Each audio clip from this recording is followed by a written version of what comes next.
Hello friends, good morning. स्वागत है आप सभी का ऑनलाइन स्टडी जोन में। आज की इस वीडियो में हम बात करेंगे मैथ्स एंड रीजनिंग का डे 50।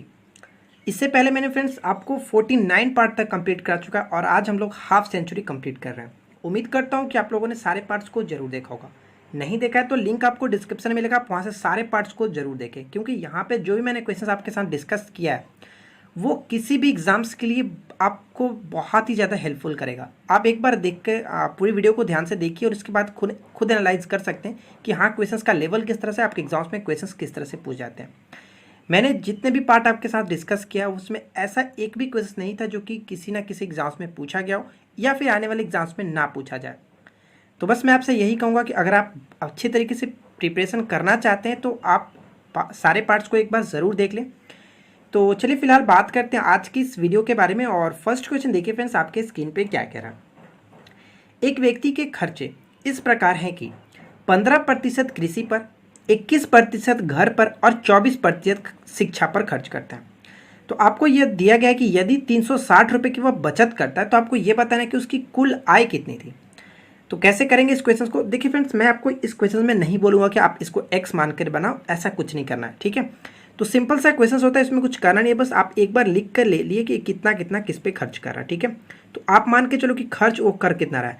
पहले तो 15% वो कृषि पर खर्च कर रहा है, ठीक है। साथ साथ उसके आगे देखें तो 21% जो है वो फ्रेंड्स घर पे खर्च कर रहा है, क्लियर। और उसके बाद जो कि 24% वो शिक्षा पर, एजुकेशन पे खर्च करता है। तो टोटल उसने खर्च किया कितना था, आप इसको जोड़ लो। 4 1 5 5 10, ठीक है। और 2 2 4 1 5 1 6, यानी कि उसने 60% टोटल खर्च किया। ये 60% खर्च किया, लेकिन बचत भी तो किया होगा। 100% में 40% बचत हुआ होगा। 60% खर्च, 40% बचत। ये जो बचत है किसके बराबर है? 360 रुपये उसने बचाया था ना। क्वेश्चन में बोला गया कि 360 रुपये की बचत की है, यानी कि ये कह सकते हैं कि 40% जो है वो 360 के बराबर है। तो हमें बताना है कि टोटल उसका 100% कितना था। जब 40% की वैल्यू 360 है तो 100% की वैल्यू निकालने में कोई दिक्कत होगा। आई होप कि आपको ये चीज़ समझ में आ गई हो कि हम लोगों ने यहाँ पे किस तरह से कैलकुलेशन किया है, ठीक है फ्रेंड्स। तो देखिए, इसको मैं 0 से 0 कटा दिया। अब ये 9 चौका 36 कट जाएगा और यानी कि आपका 900 बिल्कुल करेक्ट आंसर हो जाता है। तो इस क्वेश्चन का राइट आंसर आपका होगा 900। तो उम्मीद करते हैं कि ये चीज़ आपने समझ लिया होगा, ठीक है फ्रेंड्स। चलिए आगे बढ़ते हैं। देखिए क्वेश्चन नंबर सेकंड क्या कह रहा है कि यदि एक खेल गुब्बारे की परिधि जो है वो 20 सेंटीमीटर से बढ़ा करके 25 सेंटीमीटर कर दिया गया, तो आपको ये बताना है कि उसके अर्ध व्यास में वृद्धि कितनी होगी। अर्ध व्यास का मतलब क्या हुआ? रेडियस, ठीक है। अर्ध व्यास का मतलब रेडियस। सिर्फ व्यास बोलता तो वहां पे आपका यानी कि डायमीटर क्लियर करते हैं, ठीक है। अर्ध व्यास का मतलब हमें रेडियस बताना है कि कितना जो होगा, कितनी वृद्धि हुई। तो देखिए फ्रेंड्स, इस क्वेश्चन को दो मेथड से बना सकते हो। पहला तो आप इसको लॉजिकली कर सकते हो, या आप चाहो तो इसको फिर कॉन्सेप्ट मेथड भी यूज कर सकते हो। तो सबसे पहले मैं आपको ये बताता हूँ कि आप इसको कॉन्सेप्ट मेथड के थ्रू अगर करना चाहेंगे तो कैसे करेंगे। तो मान के चलिए फ्रेंड्स कि मान लीजिए कि आपका परिधि पहले कितना था, 2πr1 में मान लेता हूँ कि परिधि जो दिया गया था वो पहले 20 था, ठीक है। पहले परिधि 20 था। तो इसके बाद हम यहाँ पे क्या करते हैं, देखिए अगर मैं मान लेता हूँ कि r1 में निकालता हूँ, जो रेडियस पहला हुआ वो कितना होगा, 20/2π, ठीक है। ये तो हो सकता है, इसमें कोई दिक्कत नहीं। सेम टू सेम अगर उसी तरह माने कि जो अगर दूसरी जब वृद्धि होती है तो क्या होता है, तो 2πr2 मानते हैं कि हो जाता है। अब इस कंडीशन में हमारा परिधि कितना होता है, 25 होता है। 20 से बढ़कर के 25 होता है। तो अगर हम यहाँ से r2 निकालें तो क्या निकलेगा, 25/2π, ठीक है। यहाँ तक तो कोई दिक्कत नहीं। अब इन दोनों का जो डिफरेंसेस होगा वही तो हमारा रेडियस का जो कि वृद्धि होगा। तो आप यहाँ से ये कर लो कि r2 माइनस r1 में कितनी वृद्धि हुई। तो ये कह सकते हैं कि 25/2π और माइनस में 20/2π, ठीक है, कोई दिक्कत।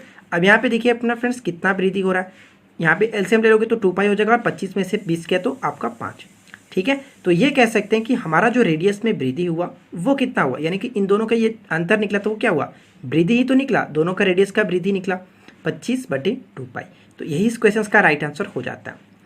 Clear friends? तो उम्मीद करते हैं कि ये चीज़ आपने समझ लिया होगा किस तरह से क्या था। लेकिन आप इसको डायरेक्ट भी करना चाहते तो भी कर सकते थे, उसमें कोई दिक्कत नहीं था। देखिए डायरेक्ट कैसे करते हैं तो मैं आपको यहाँ पे शॉर्ट में समझाता हूँ। डायरेक्ट कैसे करते हैं, दोनों का अंतर आप डायरेक्ट देख लो कि 20 से 25 होता, 20 से 25 होता है, यानी कि 5 की वृद्धि हुई। तो क्या हुआ, ये वृद्धि परिधि का है तो वृद्धि हुआ था। तो आप इस तरह से मान सकते हो कि जो r होगा वो 5/2π हो जाता है। तो ये आपका लॉजिकली होगा, आपको आंसर टिक करने में कोई दिक्कत नहीं होगा, ठीक है। लेकिन आप इसको समझ कर बनाना चाहें तो कुछ इस तरह से आप बना सकते हो, ठीक है। चलिए आगे बढ़ते हैं। देखिए अगला प्रश्न क्या कह रहा है कि किसी वस्तु को 12.1/2% यानी कि 12/1/2% की हानि के स्थान पर अगर 12/1/2% के लाभ पर बेचा जाए तो एक व्यक्ति को 13 रुपये अधिक प्राप्त होते हैं। तो हमें यह बताना है कि उस वस्तु का क्रय मूल्य क्या होगा।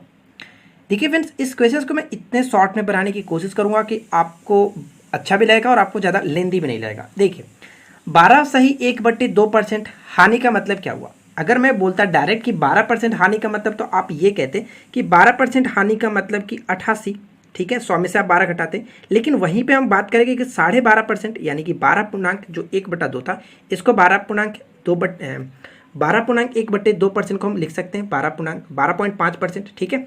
इतना कमी का मतलब फ्रेंड्स क्या हुआ कि 87.5%, ठीक है। इतना की तुलना में, ठीक है, इतना बोल रहा है कि हानि के स्थान पर अगर वो इतना रुपये 12.1/2 के लाभ पर बेचता तो लाभ का मतलब क्या हुआ कि 100 में उतना जोड़ेंगे तो यानी कि 112.5% अगर वो प्रॉफिट पे बेचता, ये आपका लॉस पे हुआ, ये आपका प्रॉफिट पे बेचता, तो वो क्या होता उस कंडीशन में। तो यानी कि आपका जैसे कि 12% लॉस हो रहा था तो हम लोग इतना बेचे, अगर 12% के प्रॉफिट बेचता तो इतना बेचता। अब इन दोनों का जो डिफरेंसेस हो रहा है, इन दोनों का डिफरेंसेस 13 के बराबर है, ठीक है। तो मैं आपको ये कह सकता हूँ कि अगर 112.5 माइनस 87.5% इक्वल टू में जो कि 13 के बराबर है, तो ये इन दोनों का डिफरेंसेस कितना हुआ। इन दोनों का डिफरेंस आप ये कह सकते हो कि इन दोनों का डिफरेंस देखिए 12.5 इसमें, 12.5 इसमें, यानी कि 25, ठीक है, 25, क्लियर। तो 25% की जो वैल्यू थी वो आपका 13 के बराबर है, इसलिए हम ये कह सकते हैं कि 100 की वैल्यू क्या होगी, क्योंकि हमें तो निकालना यही ना कि 100 की वैल्यू क्या होगी। तो देखिए 13 बट्टे हम लिख सकते हैं 25 और गुने आपका 100, कोई दिक्कत नहीं, 25 चौका 100 और 13 चौका 52, यानी फ्रेंड्स ये कह सकते हैं कि उस वस्तु का जो क्रय मूल्य था वो 52 रुपये हो जाएगा। इस क्वेश्चन को आप इसी तरह से सॉल्व कीजिए, काफ़ी इजीली कर सकते हो। अब इसमें एक्स और वाई मानने की कोई ज़रूरत नहीं पड़ेगी कि मानते हैं कि इतना रुपया था उसका x% निकालेंगे, वैसे करके आप टाइम वेस्ट करोगे, और उससे अच्छा है कि आप इस तरह से कर लो, ठीक है। इसमें कुछ किया भी नहीं गया, इसमें कोई दिक्कत नहीं है। तो उम्मीद करते हैं कि ये चीज़ आपने समझ लिया होगा। तो चलिए बढ़ते हैं अगले प्रश्न की तरफ। क्वेश्चन नंबर 4 क्या कह रहा है कि एक वर्ग के रूप में मोड़ा गया तार 484 सेंटीमीटर स्क्वायर क्षेत्रफल घेरता। देखिए क्वेश्चन को ध्यान से समझिएगा। कहने का मतलब मान के चले कि एक हमारे पास स्क्वायर था, ठीक है, स्क्वायर की चारों साइड बराबर होती है, इसमें तो कोई दिक्कत नहीं है। कह रहे हैं फ्रेंड्स कि ये एक जो तार है, एक वर्ग है जो तार के, यानी कि मान लीजिए तार है और इसको वर्ग के रूप में मोड़ा गया, ठीक है, जिसका जो क्षेत्रफल होता है, अंदर का जो क्षेत्रफल 484 सेंटीमीटर स्क्वायर ये घेरता है। आगे ये कह रहा है कि यदि तार को एक वृत्त के रूप में मोड़ा जाता है, यानी कि सेम टू सेम यही तार को उठा करके अगर हम वृत्त के रूप में फॉर्म में चेंज कर दें, इस तरह से वृत्त के फॉर्म में चेंज किया जाता है, तो उस समय आपसे पूछा जा रहा है कि इसके द्वारा घेरा गया क्षेत्रफल क्या होगा। तो देखिए कहने का मतलब ये हुआ कि जितना तार ये होगा उतना ही तार ये भी होगा, कोई दिक्कत नहीं, क्योंकि उसी तार को इसको फॉर्म में चेंज किया गया, इस फॉर्म से इस फॉर्म में, ठीक है। तो हम ये कह सकते हैं कि हमें इसकी अगर परिधि पता चल जाए तो हम यहाँ से इसकी परिधि यानी कि इसी परिधि को इसको मान करके यहाँ से हम रेडियस निकाल लेंगे, और जब रेडियस आपके पास निकल जाएगा तो आप वहाँ से निकाल सकते हो इजीली एरिया। तो हम यहाँ पे कैसे निकालेंगे, तो आपको पता है फ्रेंड्स 484 का क्या है, ये आपका जो कि स्क्वायर का क्षेत्रफल दिया गया, तो क्षेत्रफल कितना होता है, साइड का स्क्वायर। अब साइड का स्क्वायर से हम ए निकाल लेंगे, जब आपका एक साइड निकल जाएगा, ये मान के चलिए ये निकला चाहे ये निकला, कोई दिक्कत नहीं, सभी तो बराबर ही होते हैं। तो एक साइड निकलेगा तो कितना होगा, 484 किसका स्क्वायर होता है, तो 22 का स्क्वायर होता है। यानी कह सकते हैं कि उस जो स्क्वायर था उसका साइड कितना, 22 था। अब इसका पेरीमीटर हम निकालेंगे, तो पेरीमीटर निकालने के लिए क्या कहता है, चारों भुजा को जोड़ दीजिए, यानी कि 4 से मल्टीप्लाई कर लेंगे तो आपका पेरीमीटर निकल जाएगा। तो आप परिमिति यानी कि परिमाप निकालोगे वर्ग का, तो ये कितना हो जाएगा, 22 चौका 88, ठीक है, 88 जो कि आपका सेंटीमीटर इसका परिधि हो गया, परिमिति हो गया, आप या कहो कि पेरीमीटर को, ठीक है। अब यहाँ पे देखिए हम क्या कर सकते हैं, ये जो आपका पेरीमीटर होगा यानी कि इतना ही यही होगा, क्योंकि इसी को फॉर्म में चेंज किया गया, ये तो बात आपने क्लियर कर लिया। तो हम ये कह सकते हैं फ्रेंड्स कि 88 जो हुआ वो वृत्त की परिधि भी हो सकती है, क्लियर। तो यहाँ से हम आर निकाल लेते हैं। देखिए 88 को इसको मैं छोड़ता हूँ और 2 गुने 22/7 यहाँ पे लिख करके यहाँ से मैं आर की वैल्यू निकालूंगा। 22 दूना 44, 44 दूना आपका 88, ठीक है। यहाँ से आर की वैल्यू निकालोगे तो 7 दूना 14 निकल जाएगा, क्रॉस में करेंगे तो जब आर की वैल्यू आपके पास निकल गई तो आप यहाँ पे क्या करोगे कि बस एरिया आप निकाल लो। तो वृत्त का एरिया क्या होता है, तो वृत्त का एरिया होता है फ्रेंड्स पाई आर स्क्वायर। तो पाई की वैल्यू हम यहाँ पे पुट करते हैं 22/7 और आर की वैल्यू आपके पास 14 आ चुकी है। इसको आप कटा लो, 7 दूना 14 और 22 दूना 44 गुने 14, यानी इसको करेंगे तो 616 सेंटीमीटर स्क्वायर बिल्कुल करेक्ट आंसर आ जाता है।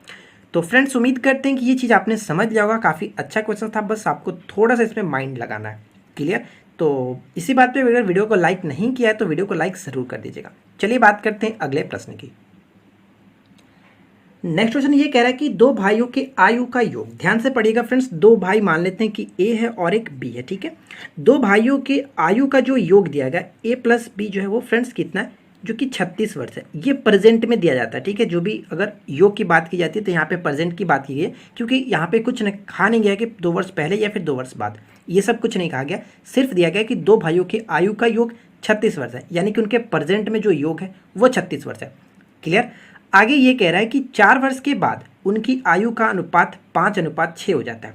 तो ध्यान से देखिएगा, 4 वर्ष के बाद, ठीक है फ्रेंड्स, 4 वर्ष के बाद उनकी जो आयु का अनुपात हो रहा है वो 5:6 हो जा रहा है। अब हमारे पास दिया गया 36 वर्ष जो कि वर्तमान में, और यहाँ पे जो बात की अनुपात ये जो दिया जा रहा है वो 4 वर्ष बाद की। तो हम ये कह सकते हैं फ्रेंड्स, अगर इन दोनों की आयु हम 4-4 वर्ष बढ़ा दें तो इस कंडीशन को हम फॉलो कर सकते हैं। तो हम इसको क्या करते हैं कि दोनों को 4-4 वर्ष बढ़ा देते हैं, यानी कि 4 वर्ष बाद कर देते हैं। तो इन दोनों की आयु 4-4 वर्ष बढ़ेगी, तो ये टोटल कितना हो जाएगा, 44 वर्ष, ठीक है।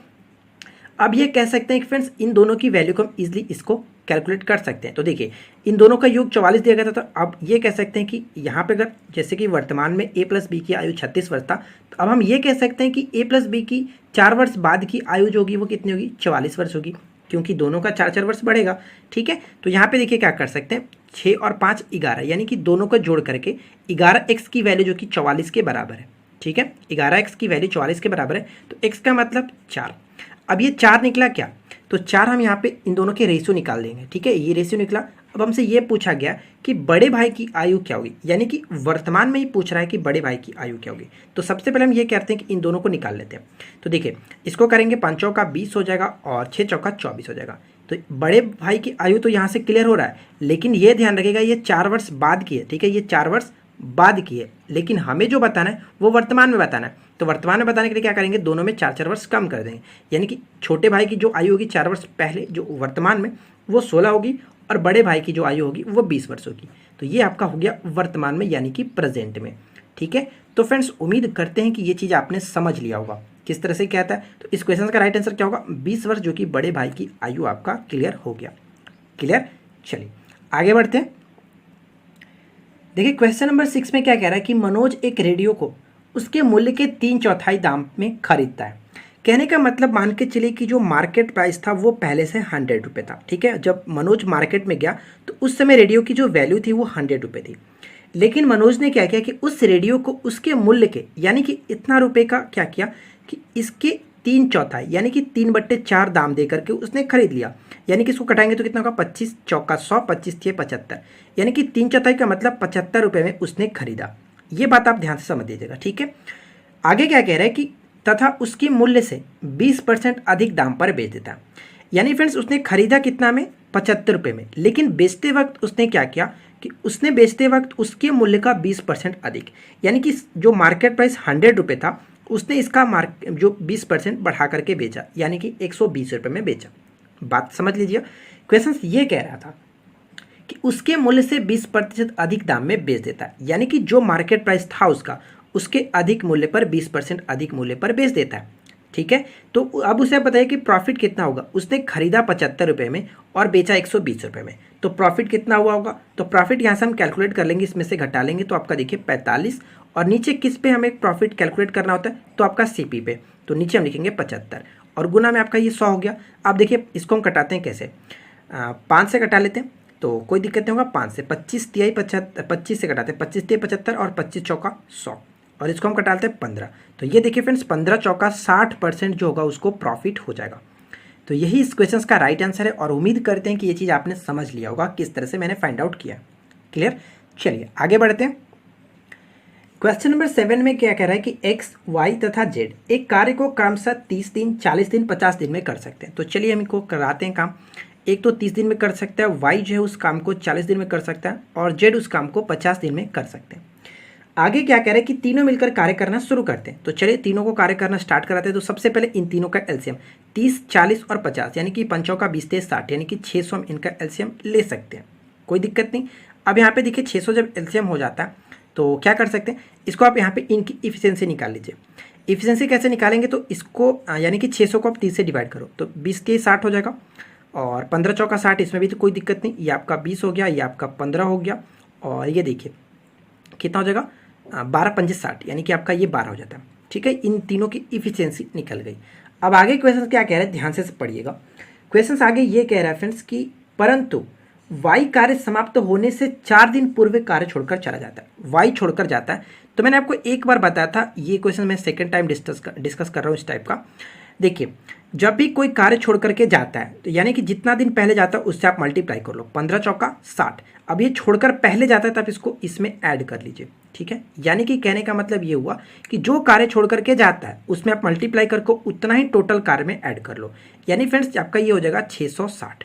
ठीक है, अब 660 को ये छोड़ करके चला जाएगा लेकिन इसकी इफिशियंसी तो इसमें रहेगी, इसकी इफिशियंसी टोटल इसकी इफिशियंसी से भाग कर दो। यानी कि कहने का मतलब ये हुआ कि ये तीनों जब मिलकर के कार्य कर रहे थे तो उस समय ये कार्य कंप्लीट कितना दिन में होगा, x plus y plus z. तो ये टोटल कितना हो गया 660 और अपॉन में इन तीनों की इफिशियंसी यानी 5 2 7 और 2 2 4 1 1 5 यानी कि 47। क्लियर, तो ये कह सकते हैं फ्रेंड्स इस क्वेश्चन का राइट आंसर जो होगा आपका होगा 660 अपॉन में 47। क्लियर, इस क्वेश्चन का राइट आंसर आप इसी को टिक करेंगे और ये काफ़ी अच्छा प्रश्न इस तरह के एक पेपर में आपको अक्सर देखने को मिलता रहता है।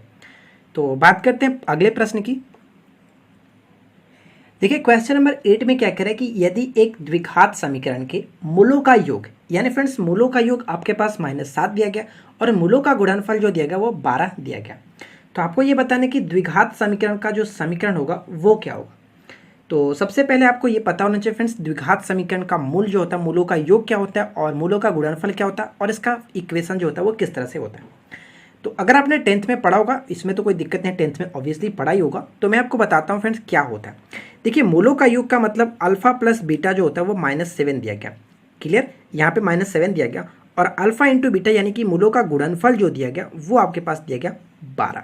ठीक है, अब आपको ये चीज़ पता होगा फ्रेंड्स कि जो इनका समीकरण होता है वो समीकरण क्या होता है। तो समीकरण जो हमारा होता है मैं यहाँ पे लिखता हूँ द्विघात समीकरण, यानी कि जो इनका समीकरण होता है वो क्या होता है, एक्स स्क्वायर माइनस में अल्फा प्लस बीटा एक्स और प्लस में alpha into beta equal to 0। ये इसका फॉर्मूला होता है, यानी कि ये इक्वेशन होता है, फॉर्मूला नहीं इक्वेशन कह सकते हैं। तो आप इसी इक्वेशन को हमेशा अच्छे तरीके से याद रखिएगा, पहले माइनस होता है और उसके बाद जो कि प्लस में होता है। ठीक है, जो मैंने आपको लिखा है यहाँ पे माइनस और यहाँ पे प्लस, तो ये चीज़ आप इस तरह से याद रखेंगे। क्लियर, अब मैं आपको इस क्वेश्चन को पुट करता हूँ जिस तरह से बोला गया। माइनस मैंने यहीं छोड़ा, अल्फा प्लस बीटा की वैल्यू -7 दी गई है तो मैंने -7 यहाँ पे रख दिया, प्लस का प्लस रखा और अल्फा इंटू बीटा की जगह पे 12 रख दिया और इक्वल टू में 0। यहाँ पे देखिए माइनस माइनस प्लस हो जाएगा यानी कि एक्स स्क्वायर प्लस 7x और प्लस में 12 और राइट साइड में आपका 0। यही इस क्वेश्चन का राइट आंसर हो जाता है, जो कि आप ऑप्शंस में मैच करा सकते हैं। तो उम्मीद करते हैं कि ये चीज़ आपने समझ लिया होगा। ठीक है फ्रेंड्स, क्लियर, आगे बढ़ते हैं। क्वेश्चन नंबर 9 देखिए फ्रेंड्स, मैंने ट्रिग्नोमेट्री से क्वेश्चंस लिया है, काफ़ी अच्छा प्रश्न है। कैसे करेंगे इस क्वेश्चन को, दिया गया cos a into cot a और अपॉन में दिया गया 1 माइनस साइन ए। इस क्वेश्चन को कैसे करेंगे, तो सबसे पहले तो मैं क्वेश्चन आपके सामने लिखता हूँ। देखिए cos a दिया गया और cot a है और इसके अपॉन में दिया गया 1 माइनस साइन ए। तो इस क्वेश्चन को करने के लिए सबसे पहले देखिए नीचे आपके पास दिख रहा है 1 माइनस साइन है, इसको क्या करोगे रेशनलाइजेशन कर लो। ठीक है, रेशनलाइजेशन करने का मतलब इसके इक्वल टू में x दिया गया, हमें x की वैल्यू को फाइंड आउट करना है। तो देखिए 1 माइनस साइन ए, तो हम इसका जब रेशनलाइजेशन करेंगे यानी कि हर परिमेयकरण करेंगे तो ये प्लस में हो जाता है कुछ इस तरह से। क्लियर, कोई दिक्कत नहीं। अब यहाँ पे क्या कर सकते हैं फ्रेंड्स, इसको आप मल्टीप्लाई कर लो, यानी कि ऊपर में हम कुछ इस तरह से लिख सकते हैं कॉट ए और इंटू में आप जगह 1 प्लस साइन ए। ठीक है, नीचे में ध्यान से देखिएगा, इसको मैं डायरेक्ट कर देता हूँ a माइनस बी और a प्लस बी। तो a minus b into a plus b का क्या होता है a स्क्वायर और a square minus b square, तो यानी कि 1 का स्क्वायर कर देंगे और माइनस में आपका साइन स्क्वायर a हो जाएगा। ठीक है, क्लियर। यहाँ पे मैं आपको फॉर्मूला एक बार लिख देता हूँ ताकि आपको दिक्कत ना हो। a plus b into a minus b equal to हम लिख सकते हैं a square minus b square. तो यहाँ पे देखिए a minus b into a plus b, तो इस तरह से ये मैंने फॉर्मूला लिख दिया था। क्लियर, अब यहाँ पे देखिए क्या कर सकते हैं, इसको ऊपर में तो कुछ करना नहीं है, ऊपर में आप ज्यों का त्यों अभी लिख दीजिए। क्लियर, 1 प्लस साइन ए हो जाता है।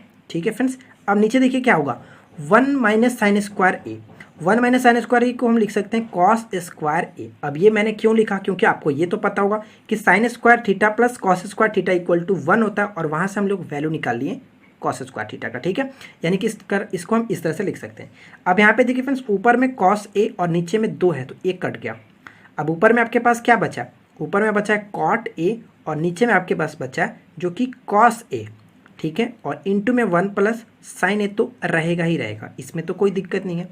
अब इसको हम क्या करते हैं, शॉर्ट कर लेते हैं। ठीक है, इसको हम छोटा कर लेते हैं। इसको छोटा करेंगे तो क्या होगा, कॉस के फॉर्म में आपका क्या होता है, कॉस का मतलब कॉट ए का मतलब कॉट थीटा इक्वल टू क्या होगा, आपको पता है ना। कॉट थीटा को हम तोड़ेंगे तो निकलेगा कॉस थीटा और नीचे आपका साइन थीटा। और देखिए फ्रेंड्स, नीचे तो ये आपका नीचे ही रहेगा, इसमें तो कोई दिक्कत नहीं करना है। और ऊपर में आपका इसको ज्यों का त्यों हम छोड़ देते हैं। क्लियर, ऊपर से ये आपका नीचे खत्म हो गया। अब आपके पास क्या बचा, 1 प्लस साइन ए और नीचे में आपका साइन है। तो इसको हम कैसे करेंगे, तो थोड़ा सा इसको ऊपर कर लेते हैं। ठीक है, अब बस हमारा राइट आंसर आ चुका है, इसमें देखिए कोई दिक्कत नहीं है। 1 प्लस साइन ए और बटा में साइन है, तो इसको मैं एक बार थोड़ा सा लिख देता हूँ ताकि आपको समझने में आसानी हो। तो इसको मैं इस तरह से लिख दिया। अब इन दोनों को अलग अलग कर देते हैं, यानी कि 1 बटा साइन ए करेंगे तो क्या हो जाएगा, कॉसेक ए हो जाता है। और उसी तरह से इसको हम दोनों को अलग करेंगे तो साइन ए बटा में साइन ए ये कट जाएगा। तो देखिए फ्रेंड्स, आपका राइट आंसर आ चुका और यही इस क्वेश्चन का करेक्ट आंसर होगा। तो इसमें कुछ करना नहीं था, बस आपको तोड़ते चलना है। ठीक है, तो उम्मीद करते हैं कि ये चीज़ आपने समझ लिया होगा। ठीक है, चलिए आगे बढ़ते हैं। क्वेश्चन नंबर 10 में क्या कह रहा है कि 2x minus 4 comma 4x plus P और 6x माइनस 12 समानांतर श्रेणी में है। तो आपको बताना है कि p का मान क्या होगा। जब आपको पता है फ्रेंड कि समानांतर श्रेणी में कोई पद रहता है, यानी कहने का मतलब मान के चलिए कि फॉर एग्जांपल के थ्रू मैं आपको बताता हूँ। अगर मान लीजिए कि कोई जो ये आपका समानांतर श्रेणी में है, तो समानांतर श्रेणी का मतलब क्या होता है कि सेकंड पद में से जो फर्स्ट पद घटाएंगे, यानी कि सेकंड टर्म में से फर्स्ट टर्म घटाएंगे, तो उनका डिफरेंस जो होता है वो यानी कि थर्ड टर्म्स में से सेकंड टर्म्स का इक्वल होता है। कहने का मतलब ये हुआ कि सेकंड में से जो हम घटाएंगे फर्स्ट को, या फिर आप घटाओ थर्ड में से सेकंड को, इन दोनों की इक्वल आना चाहिए। यही तो होता है इसका मतलब। तो आप देखिए घटाकर देखिए, इसमें भी 4 आ रहा है, इसमें भी 4 आएगा, तो कोई दिक्कत नहीं। यही होता है आपका जो कि एपी का जो कि फॉर्म। ठीक है, एपी के फॉर्म में।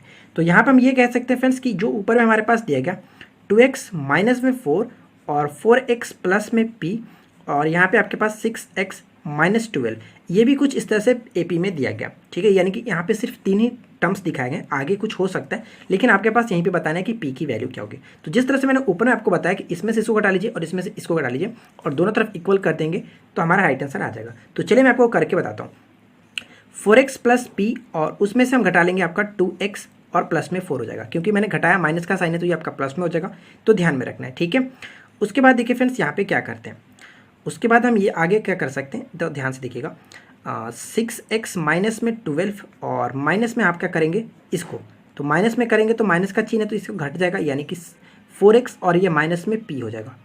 ध्यान से समझिएगा। ठीक है, चलिए इसके आगे हम क्या कर सकते हैं, अब यहाँ पे आप जो भी घटने वाला है इसको आप घटा लो, यानी कि 4x में से ये 2x हो जाएगा और 4x में से 2x खत्म हो गया और यहाँ पे क्या बचा p प्लस 4। क्लियर, अब यहाँ पे देखिए 6x में से 4x कट गया तो 2x बचा और माइनस में 12 और माइनस में p यहाँ पे बचता है।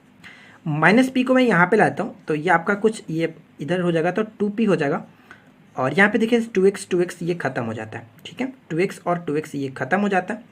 इसके आगे हम ये कर सकते हैं, यहाँ पे देखिए माइनस से आपका 2p हो गया और राइट से में माइनस 12 और माइनस में 4, यानी आपका देखिए फ्रेंड्स कितना हो जाएगा -16। ठीक है, -16 आ गया और यहाँ पे हम p की वैल्यू निकालेंगे तो -60 और अपॉन में 2, तो ये कह सकते हैं कि आपका -8 जो होगा राइट आंसर आ जाएगा p की वैल्यू।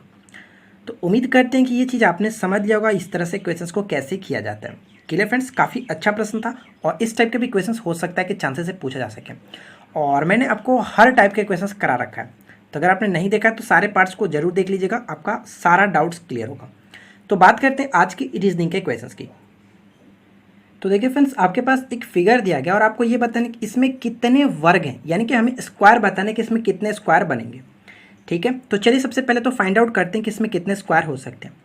तो एक तो पहले हमें ये छोटा वाला दिख रहा है, ठीक है, ये आपका स्क्वायर दिख रहा है। क्लियर, उस तरह से देखिए तो ये आपका दिख रहा है 2 और ये 3 और यहाँ पे आप देखिए 4 और ये आपका 5। ठीक है, ये 5 तो ऐसे क्रॉस क्रॉस करके दिख रहा है।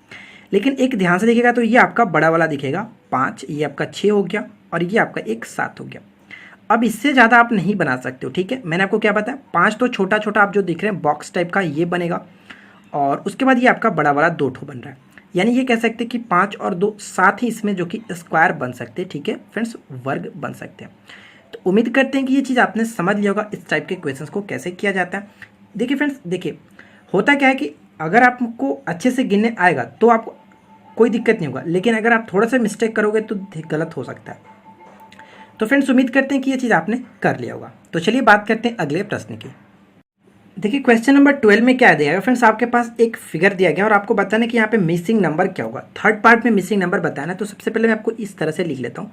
देखिए यहाँ पे 2 दिया गया, 5 है, 3 है और नीचे 4 है, और यहाँ पे आपका 60 लिखा गया, ठीक है। उस तरह से 1 दिया गया, 2 दिया गया, 4 लिखा गया, 5 है और यहाँ पे दिया गया 20, और इसके आगे दिया गया 3, 2, 6 और 9। यहाँ पे मैं बताना है कि यहाँ पे क्या होगा, मिसिंग नंबर यहाँ पे फाइंड आउट करना है। तो सबसे पहले इस पैटर्न को समझना पड़ेगा कि ये पैटर्न कुछ किस तरह से करके लिखा गया बीच में। जब इस तरह के फिगर होता है तो ये बीच में ही लाना होता है, इसमें कोई दिक्कत नहीं है। तो देखिए कर क्या सकते हैं, यहाँ पे 5 का 20, 20 से 60, 60 दूना 120। यानी फ्रेंड्स ये कह सकते हैं कि इन सभी को गुना करके 2 से डिवाइड किया गया। इसको कुछ इस तरह से मैं आपको लिख करके समझा देता हूँ। देखिए यहाँ मैं 2 से डिवाइड करता हूँ, यानी कि इसको घटा देंगे तो देखिए 5 का 20 से 60 आ जाता है। सेम टू सेम यहाँ पर भी वही करते हैं। तो यहाँ पे मैं सभी को गुना करता हूँ, 2, 5, 4 और 1, और यहाँ पे मैं 2 से डिवाइड करता हूँ। 2 से डिवाइड कर दिए, 2 2 खत्म, 5 का 20 आ जाता है।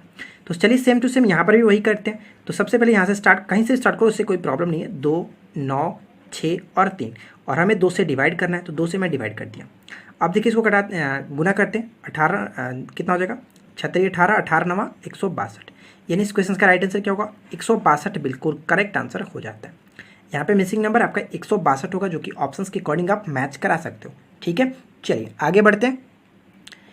देखिए फ्रेंड क्वेश्चन नंबर 13 आपके पास दिया गया, और आप यहाँ पे आपके पास सिंबल दिया गया, और सिंबल का साइन का मतलब ही बताया गया कि माइनस का मतलब जो होता है गुना होता है, भाग का मतलब जोड़ होता है, जोड़ का मतलब भाग और गुना का मतलब माइनस, ठीक है।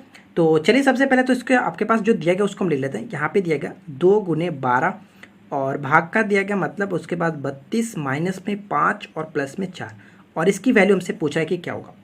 तो इसको डायरेक्ट नहीं करना होता, जो भी आपके पास दिया गया उसको पहले आप लिख लो। यानी कि 2 को 2 लिखते हैं, और गुना के लिए क्या लिखा गया, गुना के लिए माइनस लिखा गया, और देखिए भाग के लिए जोड़, और माइनस के लिए फिर से गुना, ठीक है। माइनस के लिए गुना लिखा गया, तो इसको मैं गुना लिखता हूँ, और जोड़ के लिए भाग लिखा गया, क्लियर। अब यहाँ पे देखिए क्या करते हैं, सबसे पहले आपको पता है फ्रेंड्स कि बोर्ड मास का रूल क्या है। सबसे पहले हम इसको भाग करेंगे, यानी कि कह सकते हैं कि इसको डिवाइड करेंगे तो ये किससे डिवाइड, ये दोनों गुना में है, जिसको डिवाइड करें तो ये आसानी से 8 बार में खत्म हो जाएगा।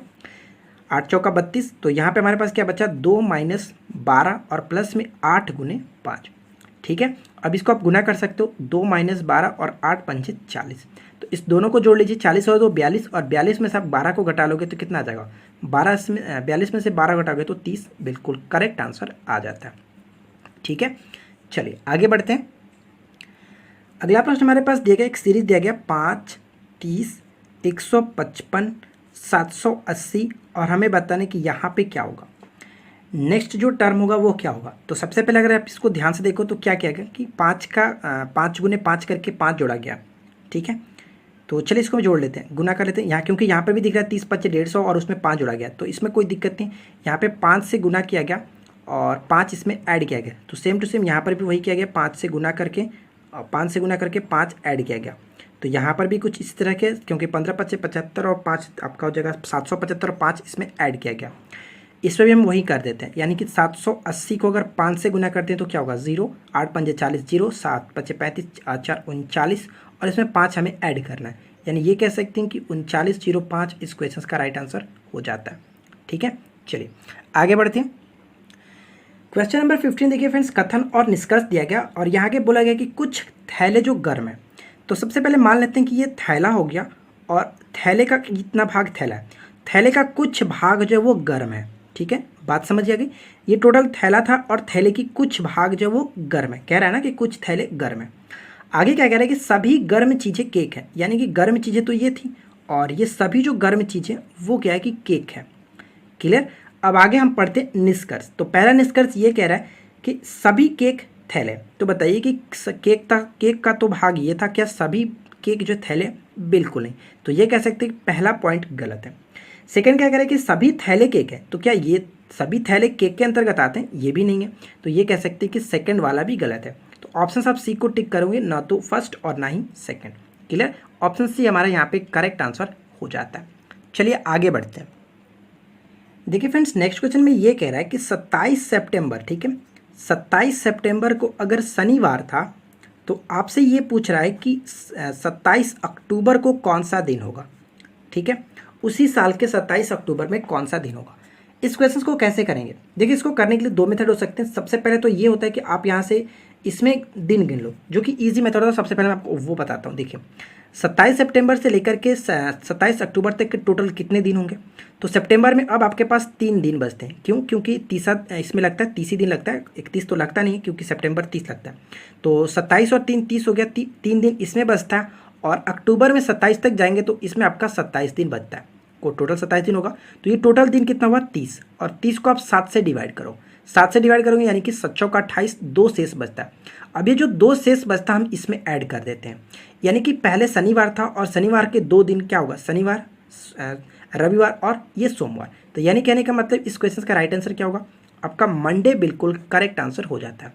अगर आप इस तरह से नहीं करना चाहते तो एक मेथड और होता है। आप वहाँ से क्या करो कि एक एक दिन गिन करके कैलकुलेट कर लेंगे। यानी कि पहले हम निकाल लेंगे कि इस महीने का अक्टूबर का पहला तारीख कौन सा होगा। अब आप ये सोचिए कि 27 तारीख को अगर पड़ रहा है कि शनिवार, तो उसी तरह से आगे बढ़ेंगे तो 28 तारीख को रविवार, 29 तारीख को सोमवार, 30 तारीख को जो कि मंगलवार, और 1 तारीख को अगर हम आएंगे तो वहाँ पे हमारा जो कि बुधवार होगा, वेडनेसडे होगा। तो 1 तारीख को वेडनेसडे, तो ये कह सकते हैं कि 8 तारीख को अगेन वेडनेसडे आएगा। और इसके 7 दिन बाद 8 7 15 तारीख को वेडनेसडे, और 15 और 7 22 तारीख को वेडनेसडे, और 22 और उसी तरह से हम आगे बढ़ेंगे तो 29 तारीख को आपका जो कि वेडनेसडे आएगा। लेकिन हमें तो जाना था 27 तारीख, तो 27 वेडनेसडे से 2 दिन पहले क्या आएगा? 2 दिन पहले आपको सोमवार ही आएगा। तो कोई दिक्कत नहीं है। या तो आप इस तरह से भी कर सकते हो या फिर इस तरह से, लेकिन मेथड जो आपका होता है ईजी ये होता है। क्लियर? तो फ्रेंड्स, उम्मीद करते हैं कि ये चीज़ आपने सारा चीज़ समझ लिया होगा। तो बात करते हैं अगले प्रश्न की। देखिए फ्रेंड, क्वेश्चन नंबर 17 क्या कह रहा है कि एक घड़ी प्रत्येक दिन 15 मिनट आगे हो जाती है। यदि उसे दोपहर 12 बजे सेट करके चलाया जाता है तो प्रातः 4 बजे वह क्या समय बताएगी। कहने का मतलब क्या हुआ? कहने का मतलब ये हो रहा है कि एक घड़ी जो वो प्रत्येक दिन यानी कि हर 24 घंटे में वो 15 मिनट आगे बढ़ जाती है। तो हम कह सकते हैं कि 24 घंटे में जो घड़ी है वो 15 मिनट आगे होती है। ठीक है, यही तो कह रहा था क्वेश्चन का मतलब कि हर दिन वो 15 मिनट आगे हो जाता है। तो मैं इसको मिनट लिख लेता हूँ, 15 मिनट आगे हो रहा है।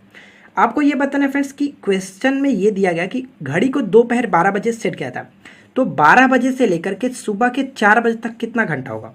12 बजे से लेकर के सुबह के 4 बजे तक, यानी कि ये कह सकते हैं कि दोपहर के 12 बजे से लेकर के रात के 12 बजे तक वहाँ पे आपका हो जाएगा जो कि 12 घंटे, और 12 घंटे और 4 घंटे एक्स्ट्रा और आगे जाएंगे मॉर्निंग में। तो 12 और 4 16 घंटे। ठीक है, यानी हमें ये बताना है कि 16 घंटे में घड़ी कितने आगे हो जाएगी। 24 घंटे में 15 मिनट आगे होती है, तो 16 घंटे में कितना होगा? काफ़ी ईजिली, इसमें तो कुछ करना नहीं है।